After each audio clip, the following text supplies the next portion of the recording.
je demande vraiment beaucoup d'attention et beaucoup de compréhension parce que c'est un enseignement. Je vais exhorter peut-être à la fin pour nous conduire dans la prière, mais c'est un enseignement. Alors, il faut que l'Église Fête de l'Éternel puisse me suivre avec beaucoup d'intérêt. Que Dieu nous bénisse. Alors, je crois que le thème nous a été déjà donné, l'importance de ce comment, l'importance de l'œuvre de Dieu, l'importance, qu'est-ce que vous gagnez? Amen. Alors, nous allons donc introduire ce soir et nous avons beaucoup de choses à vous dire. Je commence d'abord par Genèse 1.1. Parce que c'est là où tout commence. Genèse 1.1, la Bible dit, Dieu créa le ciel et la terre. Vous êtes d'accord avec moi? Amen. Donc c'est Dieu qui commence son œuvre. C'est lui le commencement, il commence tout.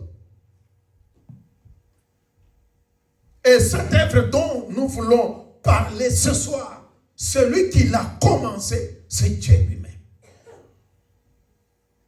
Et laissez-moi même vous ajouter pour vous dire que c'est lui qui a commencé cette œuvre et c'est lui-même qui va l'achever. Alors, au commencement, le Seigneur, vous voyez, il y a le ciel, il y a la terre. C'est-à-dire que là, nous voyons œuvre au pluriel. Que Dieu nous bénisse, nous n'avons pas le tableau. Frère Nathaniel, il faut nous chercher vraiment le tableau. Nous avons vraiment grand besoin du tableau. Parce qu'il y a d'autres choses pour l'expliquer et le comprendre, il faut un tableau. Faites tout de sorte que le dimanche prochain, que nous ayons un tableau. Alors, quand le Seigneur commence à travailler le premier jour, il savait qu'il va terminer son œuvre le 7e jour. Et qu'il va se reposer. Dieu savait. Maintenant, comme il va se reposer, est-ce que l'œuvre qu'il a commencée va s'arrêter là? Je dis non.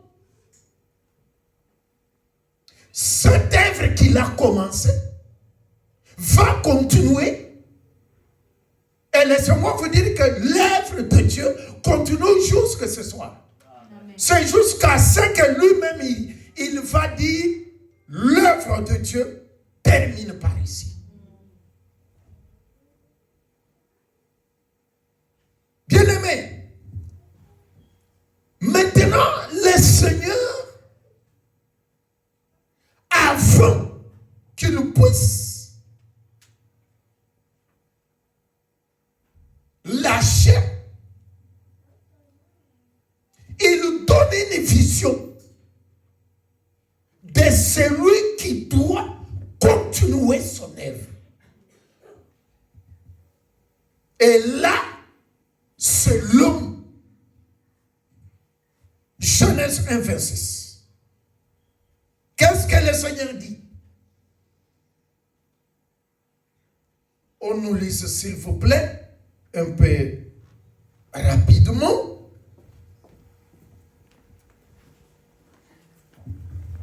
Genèse 1, 26.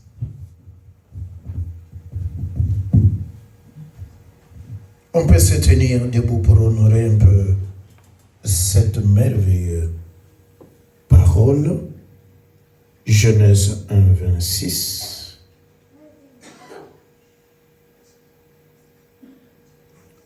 peux lire si vous êtes déjà là. Dieu dit, faisons... Non, lisez à haute voix, papa. Dieu dit, faisons les êtres humains à notre image. Augmente encore le volume. Dieu dit, faisons... Augmente encore le volume. Dieu dit, faisons les êtres humains à notre image. Et qu'ils nous ressemblent vraiment. Qu'il commande aux poissons dans les mers, aux oiseaux dans le ciel, aux animaux domestiques et à toutes les petites bêtes qui se déplacent sur le sol. Qu'il fasse quoi? Hein? Que l'homme fasse quoi? Donc, Louis II dit qu'il domine. Et vous, votre version, c'est quoi? Qu'il commande. C'est ça la continuation de l'œuvre de Dieu. Asseyez-vous. Suivez-moi très bien. Aujourd'hui, vous allez sortir bienheureux. Dieu donne la vision de créer l'homme pour que l'homme continue son œuvre qu'il a dû commencer. Mais pour que l'homme continue cette œuvre, l'homme doit dominer sur toute la terre, les eaux, le ciel. Donc, la version du frère dit que l'homme commande. L'œuvre de Dieu, c'est un commandement, c'est un ordre. C'est pourquoi le Seigneur lui-même dit, Dieu dit. Amen. Dieu dit. Je vais aller un peu vite. Au verset 27, Dieu crée maintenant cet homme. Et il le scinde en deux, l'homme et la femme.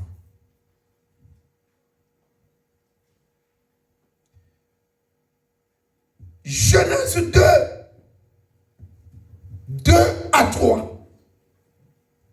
Frère, mettez-vous debout pour nous lire Genèse 2, 2 à 3.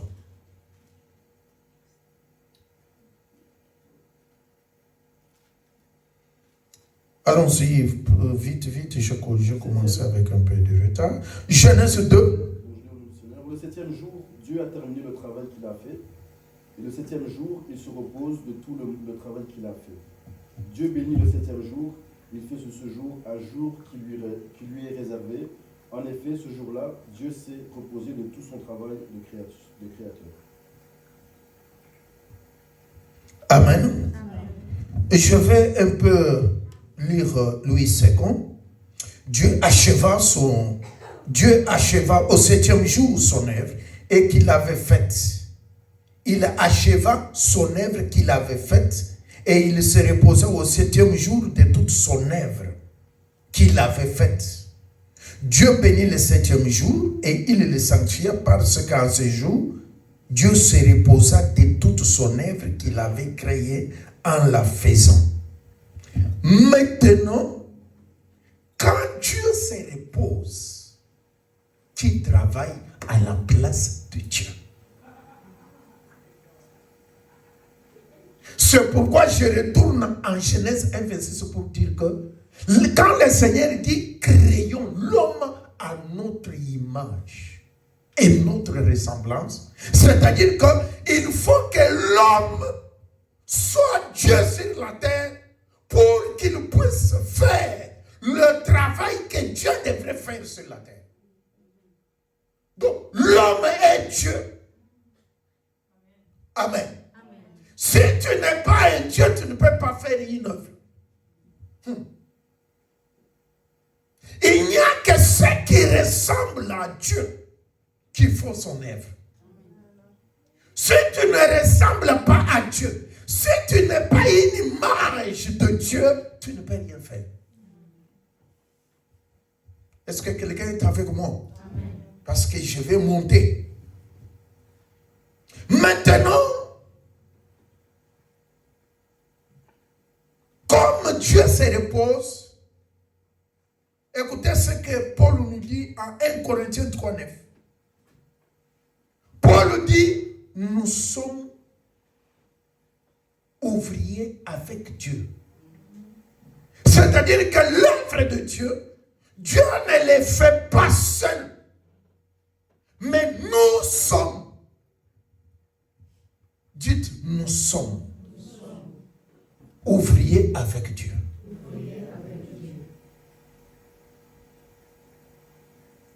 Comme nous sommes ouvriers avec Dieu, il faut que nous travaillions avec Dieu. Et si vous ne travaillez pas avec Dieu, c'est que vous ne les ressemblez pas, c'est que vous n'êtes pas son image, c'est que tu n'es pas l'homme créé à l'image de Dieu. Alors,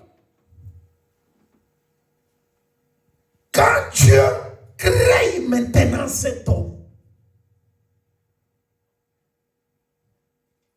Dieu donne la vision de son œuvre à l'homme.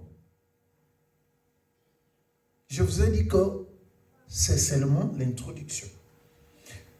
Première œuvre que Dieu a donnée à l'homme, Genèse 2, 15. Qu'est-ce que Dieu dit à l'homme? Rapidement, Nathanaël, je cours avec le temps parce que j'ai beaucoup de choses à montrer à l'église. Genèse 2, 15. Le Seigneur dit, prends l'homme et il le place dans le jardin d'Éden, pour le cultiver et pour le garder. Dieu place l'homme dans le jardin d'Éden. Pour faire quoi? Pour cultiver. Attention, je commence à entrer. On cultive pourquoi? On cultive pour la multiplication. C'est-à-dire que vous savez très bien que l'apôtre Paul nous dit que l'église est le champ de Dieu. Maintenant, comme vous êtes dans l'église, c'est-à-dire Dieu vous a placé dans son champ. Ce n'est pas pour dormir, ce n'est pas pour observer, mais c'est pour cultiver. Quand on cultive, il y a la loi de la multiplication. Vous êtes devenus seuls. Ici.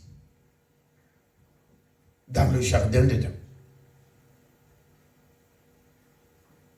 Est-ce que tu as accompli ce que Dieu dit? Multipliez-vous. La loi de multiplication, c'est ce qui nous pousse à servir le Seigneur. Tu ne peux pas prendre les choses de Dieu comme une affaire personnelle, comme une affaire privée. Vous devez vous mettre en tête comment nous devons nous multiplier.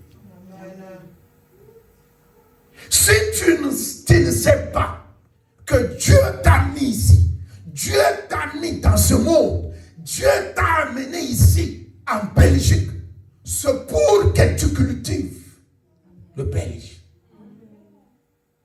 Alléluia. Amen.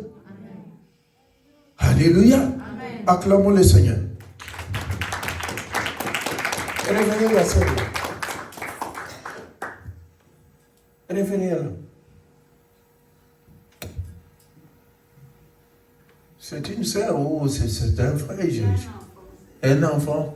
Ah, comme il a ouvert. Pourquoi tu quittes ta chambre, tu viens dormir ici? Donc, bien-aimé, écoutez-moi très bien. Quand tu ne fais pas la son jardin.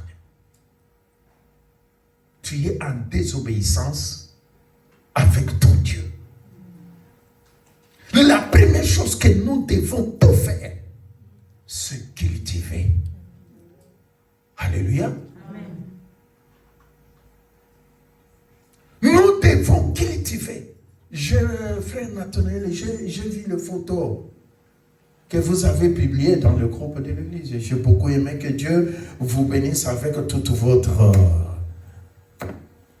organisation et tous les membres de l'évangélisation. Nous pouvons acclamer pour eux. Non, vous n'acclamez pas bien. Ils étaient dans le jardin d'Éden pour cultiver. Et ils ont cultivé. Mais ce que je peux vous donner comme conseil, il ne faut pas aller loin. Vous devez travailler aux alentours ici. Nous devons avoir un noyau de l'église de gens qui n'entrent pas ni dans le bus, ni dans le métro, qui viennent à pied à l'église. Alors il faut commencer d'abord à Jérusalem avant d'envisager la Samarie. C'est comme ça que l'œuvre de Dieu commence. Il ne faut pas aller très loin, Non. Commencez d'abord ici, sur le terrain. Ici. Parce que si quelqu'un est voisin de l'église, il peut venir facilement. Que Dieu nous bénisse. Amen. Deuxième œuvre que Dieu donne à l'homme, c'est garder le jardin. C'est-à-dire garder ce que nous avons multiplié. Est-ce que vous comprenez ça? Amen. Faites tout aux frères, aux sœurs qui ne viennent plus. Faites tout pour les garder. Qu'ils ne puissent pas partir. C'est-à-dire qu'il y a des gens qui viennent, il faut que ces gens-là puissent s'enraciner dans l'église. Et ce n'est pas le travail du pasteur, c'est vous. Le pasteur, c'est un berger. Entre un berger et si le pasteur est berger, vous êtes qui? Hein? Vous êtes des brebis. Maintenant, je vous pose la question.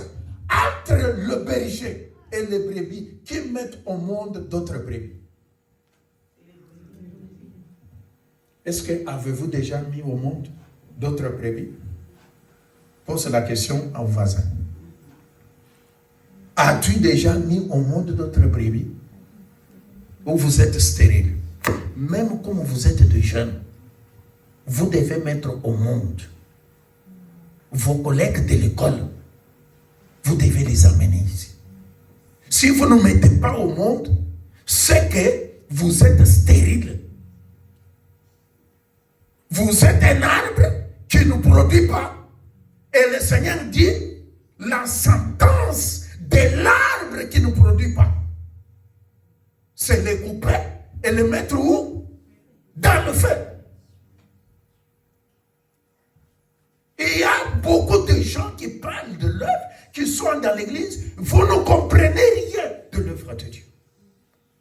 Aujourd'hui, vous comprenez que je vis. Tu ne vis pas seulement pour toi-même. Tu ne vis pas seulement pour ta famille. Tu ne vis pas seulement pour ton travail. Mais tu vis pour les chants de Dieu. Vous devez cultiver le chant de Dieu. Vous devez garder le chant de Dieu. Un chant de Dieu, c'est comme moi. Je suis un chant de Dieu. C'est à toi de me garder. Toi, tu es un chant de Dieu. C'est à moi de te garder. De te protéger. C'est-à-dire quoi? Quand tu manques à manger, je te donne. Tu manques à te vêtir, je te donne. Est-ce que vous comprenez ça? Amen. Vous manquez du travail, vous donnez ton frère du travail. Ma soeur, filme ça et il faut mettre ça sur la plateforme de l'église pour que tout le monde suive cet enseignement. Est-ce que qu'est-ce que vous avez déjà fait pour garder d'abord les brebis qui sont venus ici? Il y a des gens qui viennent ici. Ils viennent, personne ne s'intéresse à nous. Ils sortent, ils ne viennent plus, personne ne s'intéresse. C'est-à-dire que vous ne gardez pas le champ de Dieu. Et vous aurez des problèmes avec Dieu. Vous avez un mari, vous avez du fiançailles, vous avez des copains, vous avez des copines, vous avez des amis, vous avez des collègues. Vous ne les cultivez pas. Donc là où le Seigneur vous a mis là, il y a une mission. Si vous ne faites pas cette mission-là et que vous venez, Seigneur, le Seigneur bénis-nous, Seigneur fais ça, Seigneur fais ça, Dieu vous regarde. La multiplication du jardin, c'est ça l'objectif de l'homme dans le jardin. Il faut les garder.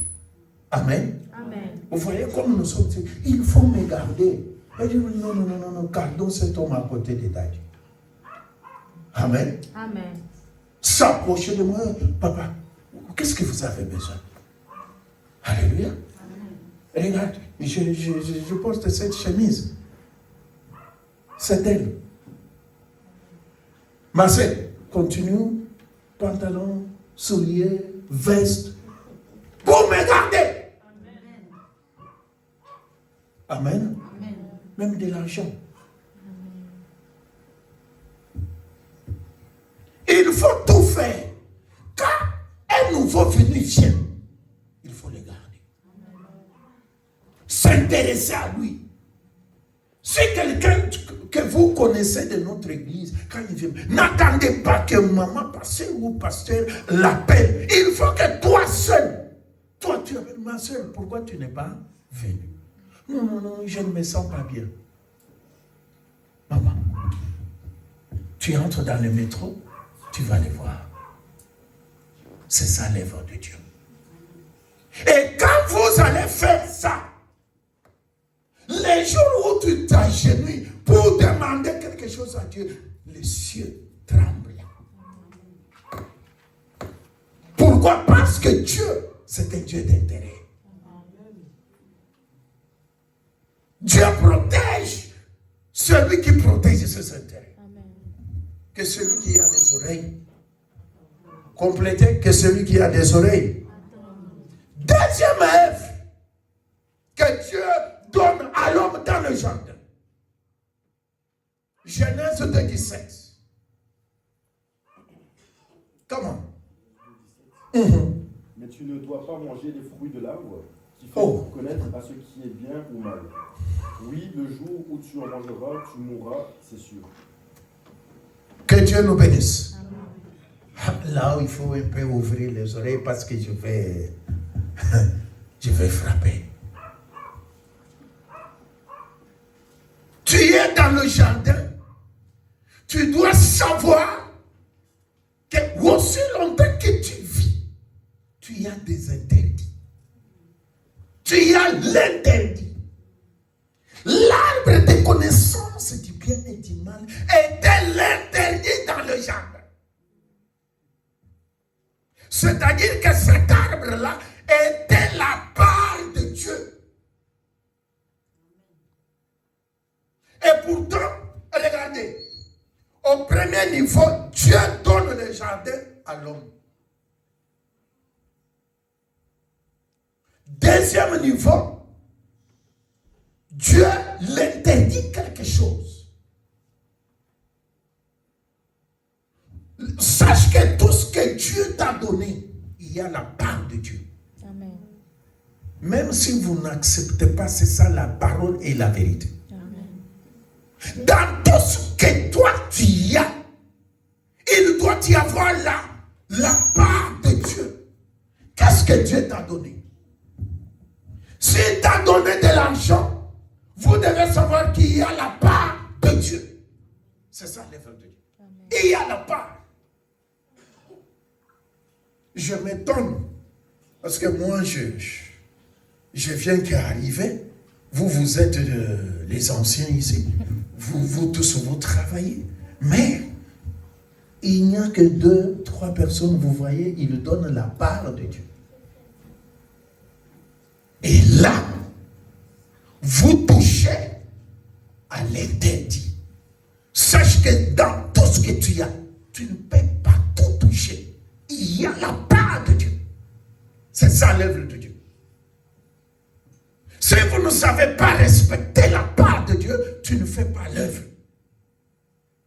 Et qu'est-ce qui va t'attendre? C'est la mort.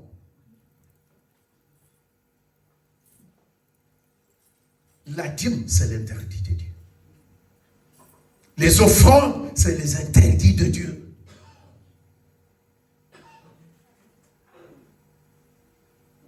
Tu viens à l'église, tu ne viens pas avec les offrandes. Tu consommes l'interdit de Dieu. Dans ta vie, sache que tu n'es pas autorisé à tout faire. Il doit y avoir l'interdit de Dieu. Là, je suis dans la sanctification. Celui qui sanctifie Dieu dans sa vie, il fait l'œuvre de Dieu. Donc l'œuvre de Dieu a l'impact sur toi. Si tu ne grimpes pas Dieu, tu n'obéis pas à la parole, c'est que donc tu es touche à tout. Touche à tout. Là, c'est la mort qui t'attend. Que celui qui a les oreilles entende ce que l'Esprit dit à l'Église. À partir d'aujourd'hui, regarde, depuis que tu t'appelles chrétien, est-ce que tu respectes les interdits de Dieu? Maintenant, pour ceux-là qui fait l'œuvre de Dieu, pour ceux-là qui gardent les chants de Dieu, pour les brebis qui engendrent d'autres brebis. Toi, quand tu as connu le Seigneur, tu ne l'as pas connu peut-être de toi-même. Quelqu'un t'a parlé, quelqu'un t'a intéressé. C'est-à-dire qu'il t'a mis une corde au cou. Il faut que tu enlèves, tu puisses aussi mettre à une autre personne. C'est comme ça. Est-ce que vous comprenez ça? Amen. Alors, est-ce que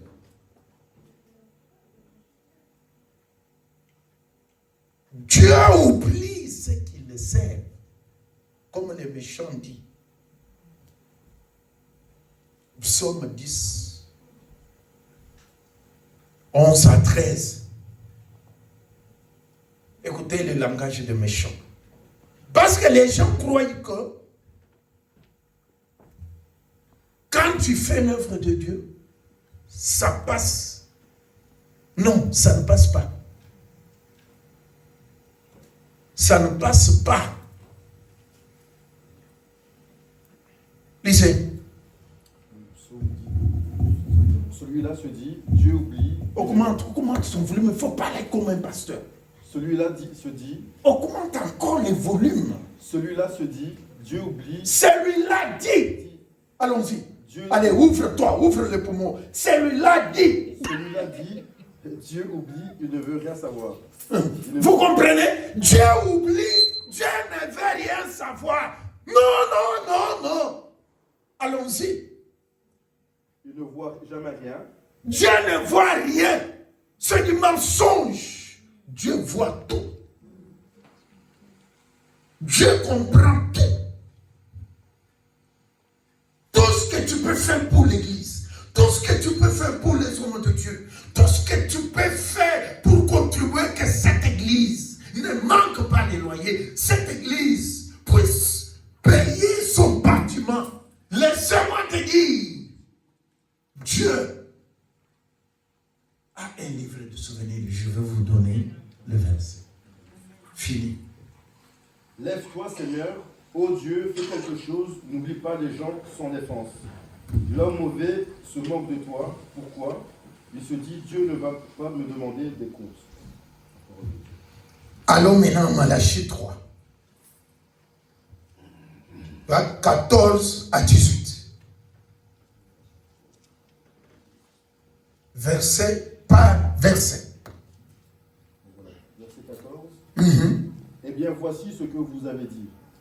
Maintenant, là, c'est Dieu qui parle à son peuple. Allons-y. Servir Dieu, cela ne sert à rien. Servir Dieu ne sert à rien. Nous avons gardé ses commandements. Nous avons gardé ses commandements. Nous avons fait devant lui des cérémonies de deuil. Nous avons fait des cérémonies de deuil. Mais pour rien. Pour rien. Nous le voyons maintenant. Les gens heureux, ce sont les orgueilleux. Et tout réussit à ceux qui font le mal, même s'ils provoquent Dieu. Ça, ce sont les langages de tous les chrétiens. Les gens qui ne prient pas, les gens qui ne servent pas Dieu avancent. Vous nous dites seulement de servir Dieu. Mais écoutez ce que Dieu va dire. Alors ceux qui respectent le Seigneur se sont parlés les uns aux autres. Vous comprenez? Ceux qui respectent le Seigneur, c'est-à-dire les chrétiens. Le Seigneur les a écoutés avec attention. On a écrit devant lui les noms de ceux qui le respectent et qui les honorent. Ensuite, le Seigneur... Est-ce que tu n'as pas la version Louis II? Il faut que tu aies la version Louis II, s'il vous plaît. Je veux lire Louis II. Je lis le verset 16. Malachie 3, 14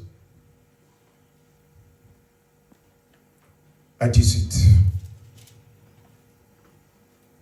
Vous avez dit, c'est un vain. Vous avez dit, c'est en vain que l'on sert Dieu. Vous avez dit que c'est en vain qu'on sert Dieu. Qu'avons-nous gagné à observer? Laissez-moi vous dire, ce n'est pas en vain. Même si vous donnez des lois à quelqu'un au nom de Dieu, tu auras ta récompense. Amen. Tu auras ta récompense. Même si tu balayes, même si tu donnes 1 euro pour l'avancement d'élèves, tu donnes ta dîme, tu donnes tes offrandes.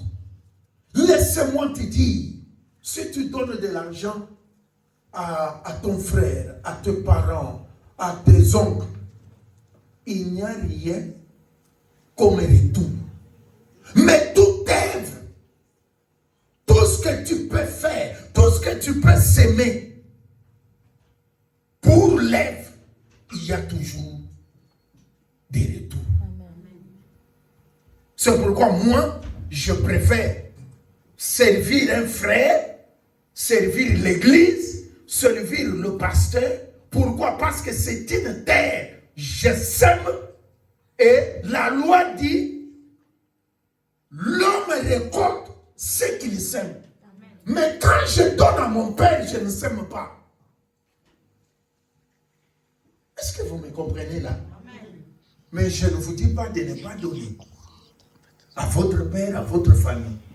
Mais quand vous donnez, c'est seulement une obligation, un devoir que vous accomplissez. Comme elle m'a payé des chemises, ce n'est pas un devoir. Elle a semé, c'est une semence, et elle va récolter. Amen. Et Dieu va beaucoup te bénir. Amen. Et toi aussi fais de même. Amen. Je dis que toi aussi fais. Amen. Fais que les hommes de Dieu mangent ton argent. Fais tout. Qu'ils mangent ta bouffe.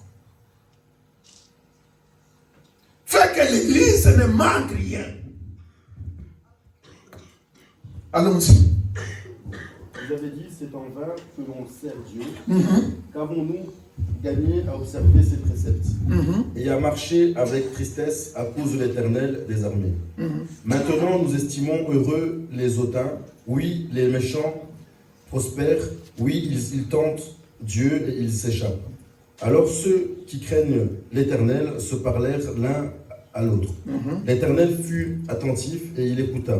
Et un livre de souvenirs fut écrit devant lui pour ceux qui craignent l'Éternel. Ok, arrête-toi un peu là. Un livre de souvenirs. Au ciel, il y a 3 livres. Suivez-moi très bien. Au ciel, il y a 3 livres. Il y a le livre des vies. Pour tous ceux qui seront sauvés. En commençant par Adam. Tous qui auront la vie. Que ce soit avant Jésus et après Jésus. Deuxième livre, c'est le livre de l'agneau. Là, c'est les noms de ceux qui sont rachetés par le sang de Christ. Troisième livre, c'est le livre des souvenirs.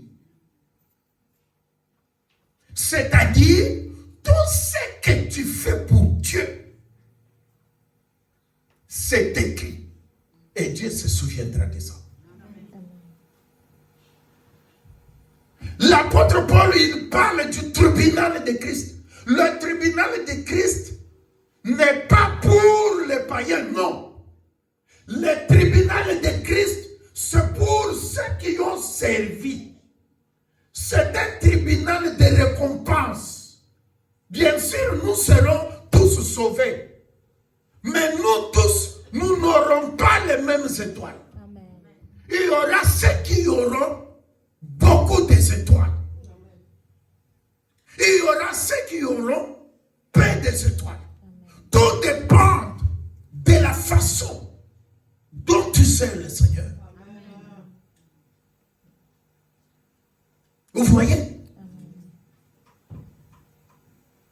Maintenant, devant le tribunal de Christ, qu'est-ce que toi tu vas lui présenter? Après avoir fait le travail, Dieu vous a gardé, Dieu vous a protégé, Dieu vous a donné le mariage, Dieu vous a donné du travail, Dieu vous a donné les documents, Dieu vous a fait sortir de votre famille. Vous êtes venus ici. Mais dites-moi maintenant, qu'est-ce que tu as fait pour Dieu? Qu'est-ce que tu as fait pour Dieu? La même maladie dont vous étiez guéri, c'est la même maladie qui a tué les autres. Est-ce que vous croyez que Dieu vous garde pour le plaisir? Non. Non. Dieu vous garde parce qu'en vous, il doit y avoir ses intérêts. Et Dieu protège ses intérêts. Et laissez-moi vous dire que la Bible dit, Dieu aura pitié de ses serviteurs. Toi, tu es serviteur. Elle n'est pas serviteur. Vous tous, vous commettez le même gaffe. Mais Dieu va avoir pitié de son serviteur. Mais toi, Dieu va te punir. Dieu va te tuer. Dieu va laisser les sorciers jouer avec toi. Pourquoi? Parce que quand Dieu regarde en vous, il n'y a aucun de ses intérêts. Tu ne protèges aucun intérêt de Dieu. Tu n'as jamais gagné une seule âme à Dieu. Même ton argent, tu refuses avec ça. Même les offrandes, peut-être tu as amené $1. $1, c'est ce que vous donnez à votre enfant pour aller payer les bonbons. Donc, vous venez pour payer les bonbons à Dieu. Avec votre $1. Qu'est-ce que Dieu dit?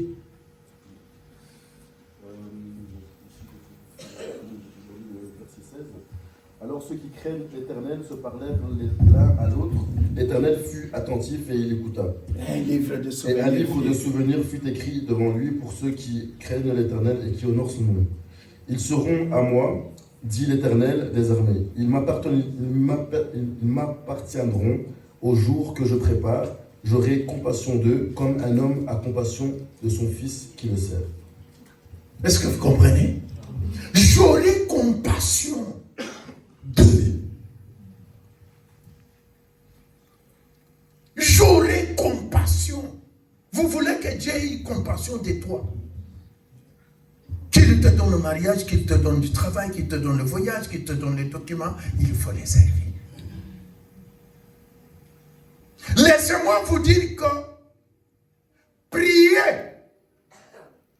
et servir Dieu, Dieu va exaucer celui qui le sert avant toi qui fais la prière. Dieu donnez-moi, Dieu donnez-moi, Dieu donnez-moi, Sombelanga, Kabelanga, Pesangai, le mariage, le travail. Donc toi tu es dans l'église uniquement pour demander.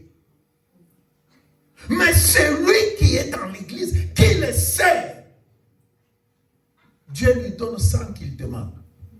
Si tu veux combattre quelqu'un, rassure-toi qu'il n'est pas serviteur de Dieu. Parce qu'un combat que tu peux amener contre un serviteur de Dieu, c'est un combat que tu as perdu d'avance. Parce que Dieu a dit, j'aurai pitié de mes serviteurs. Je vais les traiter comme étant un fils. Regarde comment tu protèges ton fils. Mais laisse-moi te dire que celui qui sert Dieu, Dieu les protège plus que comme toi, tu protèges ton fils ou ta fille. Est-ce que tu peux accepter que quelqu'un puisse cogner ton fils? Tu peux accepter que quelqu'un maltraite ton fils? Si vous voulez que Dieu vous protège, servez-lui seulement. Si tu ne sers pas Dieu, tu auras peur de Satan, des sorciers de la famille. Et tu fais que dormir au nom de Jésus, au nom de Jésus. Au nom de Jésus, là, tu es en train de... Donc, tu as peur. Mais un serviteur de Dieu, même s'il dort sans prier, n'ose pas venir les toucher. N'ose pas venir les toucher. Dieu a dit à Aaron et à Marie, non, vous n'êtes pas égal à Moïse. Moïse, c'est mon serviteur. Je le parle face à face. Faites attention. Vous voulez devenir grand dans la vie, c'est Dieu. C'est Dieu. Il ne faut pas suivre les aventuriers. C'est Dieu. C'est Dieu. Servir Dieu n'est pas seulement passer devant et prêcher, non. Non. Tu peux servir Dieu uniquement à faire des visites. Tu peux servir Dieu seulement à donner à manger aux gens. Tu peux servir Dieu seulement en s'entretenir des autres. Sentir les douleurs des autres. Prier pour l'église. Il faut que ta force serve Dieu. Il faut que ton argent serve Dieu. Il faut que tes biens, ta voiture serve Dieu. Que ton langage serve Dieu. Quand vous parlez, que les gens se sentent consolés.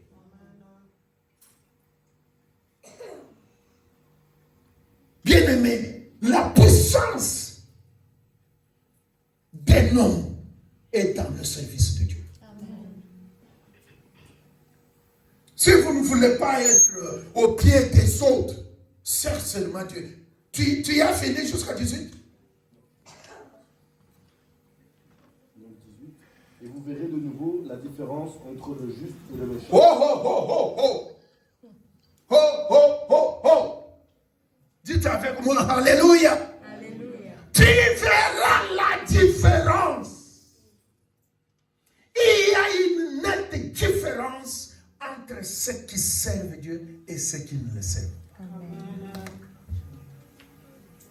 L'homme de Dieu vous a parlé tout de suite des avantages. Si tu sers Dieu, ne te compare pas avec quelqu'un qui ne sert pas Dieu. Si tu sers Dieu, même si tu es la dernière de la famille qui n'a pas étudié, qui n'a rien, mais laissez-moi te dire, c'est toi le boss de cette famille-là. Cette famille-là dépend de toi, dépend de ton Dieu. Et laisse-moi te dire, quand on sert Dieu, on ne sert Dieu pas pour soi-même seulement, non. On sert Dieu aussi pour sa famille.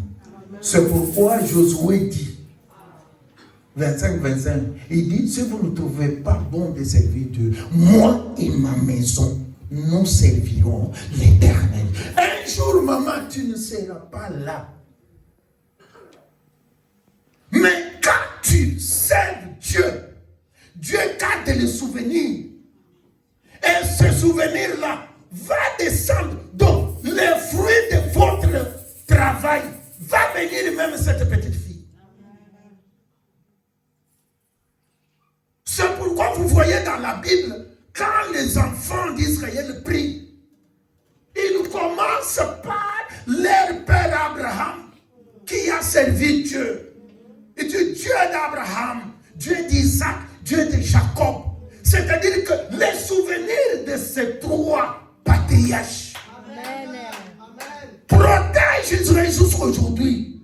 Quand tu sais Dieu, même si tu n'es pas là, tes enfants seront protégés.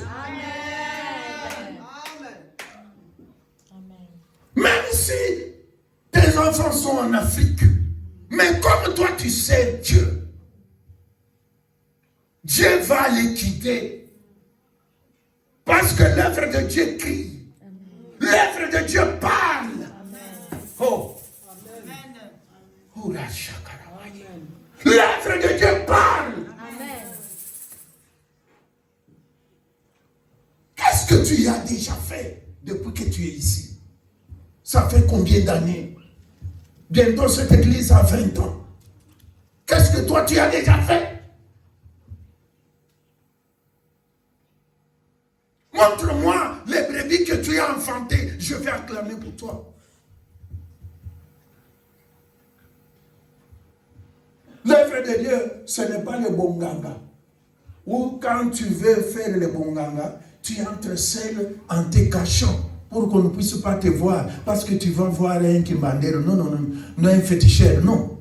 L'œuvre de Dieu, c'est l'œuvre publique. Tout le monde doit savoir que toi, tu es serviteur de Dieu. Amen. Élie, il dit aux travailleurs du roi, il dit, si je suis serviteur de Dieu, que la terre s'ouvre et vous avale.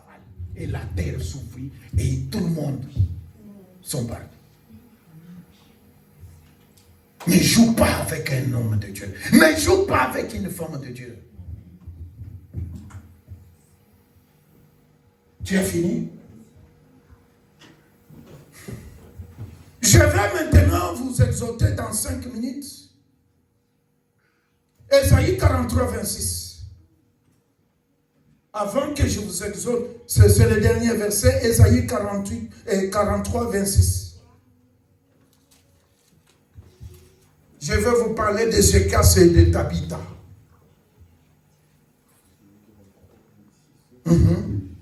Réveille ma mémoire, les dents ensemble, parle toi-même pour te justifier. Ton premier père a péché et tes interprètes se sont rebellés contre moi. Le Seigneur dit, réveille ma mémoire. Parle toi-même pour te justifier. Qu'est-ce que tu as fait pour moi? Allez, réveille-moi. C'est-à-dire, réveille ma mémoire. Il y a d'autres versions qui disent, rappelle-moi.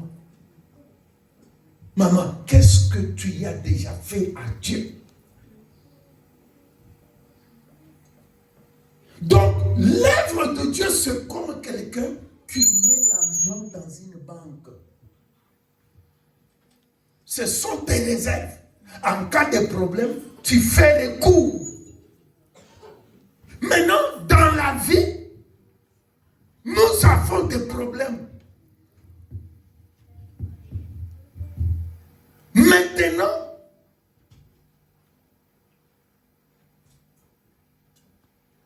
Esaïe dit, Dieu dit, elle réveille sa mémoire. Dans la prière que nous allons faire ce soir, que chacun de nous dise à Dieu ce qu'il a déjà fait. Qu'il réveille la mémoire. Parce que Dieu dit, parle de toi, toi-même, défends-toi. Défends-toi. Qu'est-ce que tu as déjà fait pour cette église? Défends-toi. Défendez-vous. Que je puisse vous écouter. Qu'est-ce que vous avez déjà fait? Il y a ceux-là qui ont commencé avec l'effet câlin.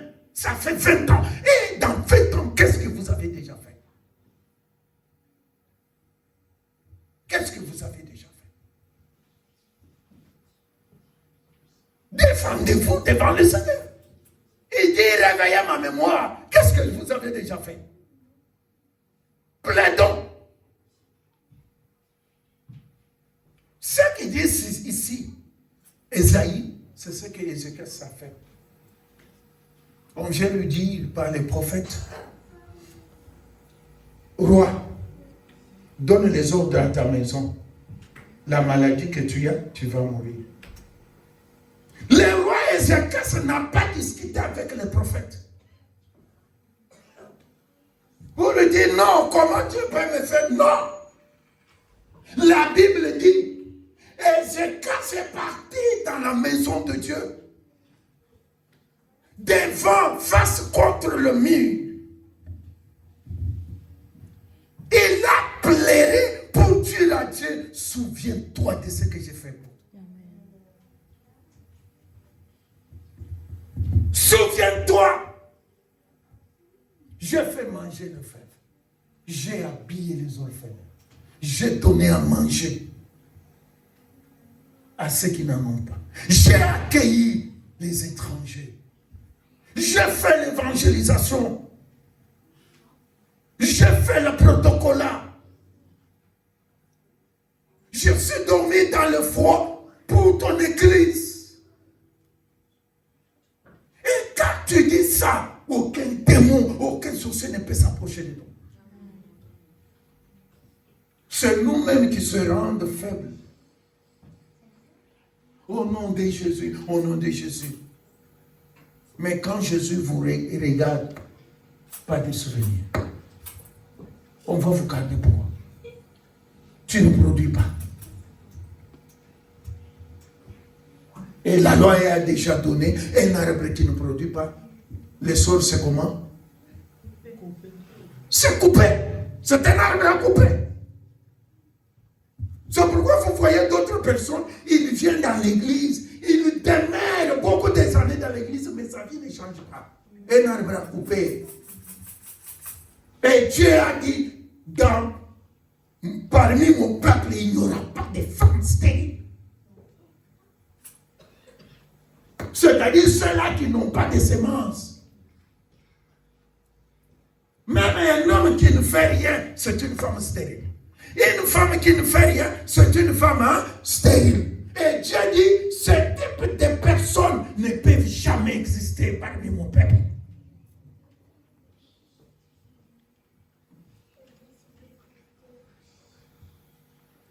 Et c'est quand ça dit, Seigneur, souviens-toi. Qui a déjà donné à Dieu son salaire? Tous les salaires, si c'est 5 000, si c'est 10 000.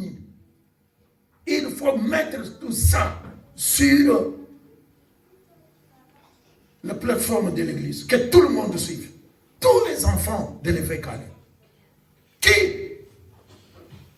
peut donner 5 000 euros pour l'avancement de son œuvre? Qui?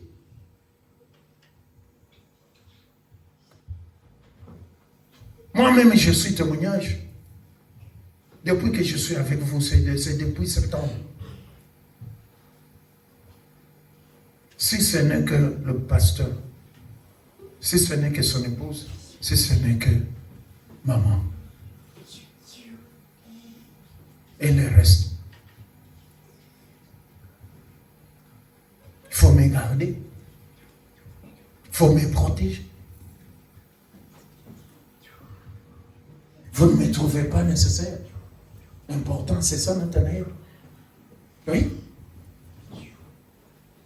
Parce que vous n'avez jamais même pensé que cet homme reste où? Rien. Tu vas passer de là un 100 €. Tu as besoin, tu es un homme de Dieu. Prie pour moi. La deuxième personne, Tabitha, que vous appelez Dorcas, cette femme-là, dans son église, habillait les gens.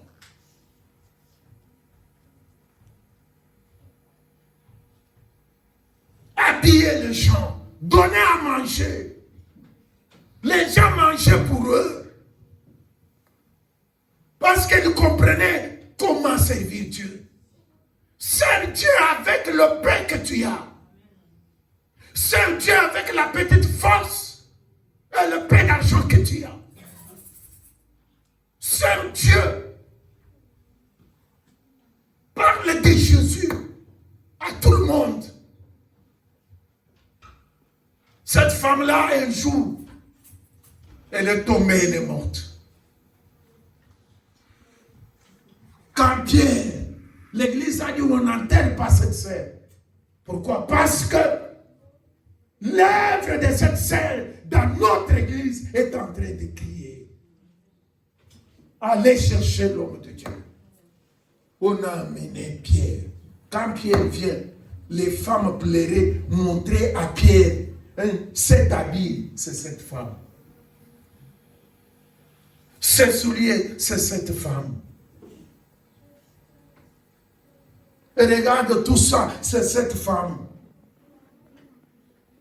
Ton témoignage dans l'église va te sauver la vie. Vous servez ce que vous ne comprenez pas. Vous venez à l'église, mais vous n'avez jamais compris comment Dieu travaille. C'est pourquoi aujourd'hui, marcher dans les églises, il n'y a plus de miracle. Rien. Ils viennent seulement. Amina, Amina. Et c'est Amen, Amen. Tout le monde parle. Ce n'est plus ça l'église. L'église, quand les gens viennent, vivent les miracles, vivent les changements, sentent la présence de Dieu. Les gens sont convertis, les gens sont guéris par la parole seulement.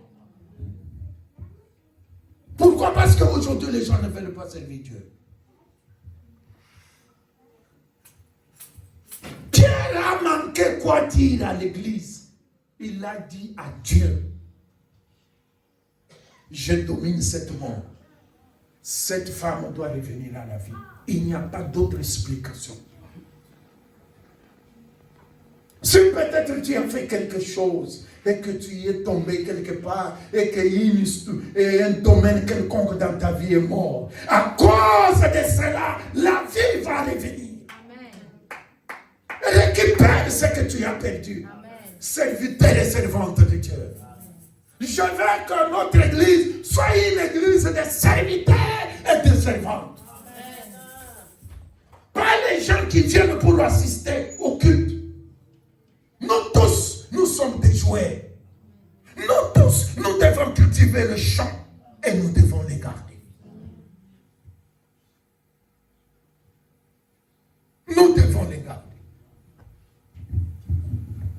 Nous devons faire la concurrence de l'évangélisation. Je veux compris. Je veux compris. Si tu n'as jamais fait l'œuvre de Dieu, ou si tu l'as fait avec mollesse,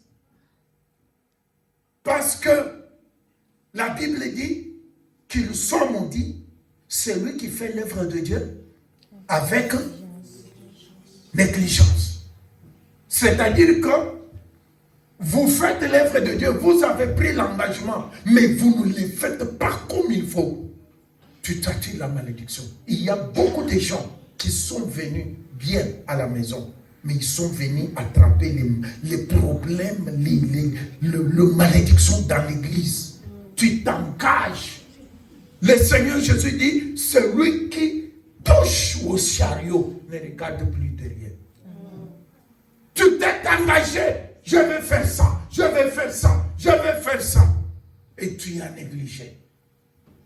Et laisse-moi te dire, si les choses ne marchent pas, ne fonctionnent plus dans ta vie, c'est laisser ta famille tranquille, laisser les démons tranquilles, c'est toi-même. Les coupables, c'est toi-même. Tu t'es ensorcelé, c'est toi-même qui s'est maudit. Tu as laissé combien de dettes dans les églises auxquelles tu es passé? Combien? Combien de cahiers il y a ton nom, il y a tes engagements? Et là, vous avez vu bon pour venir vous aventurer sur l'église. La Bible dit, si vous prenez, vous faites un vœu que tu ne sais pas comment l'accomplir, je vais détruire les œuvres de tes mains.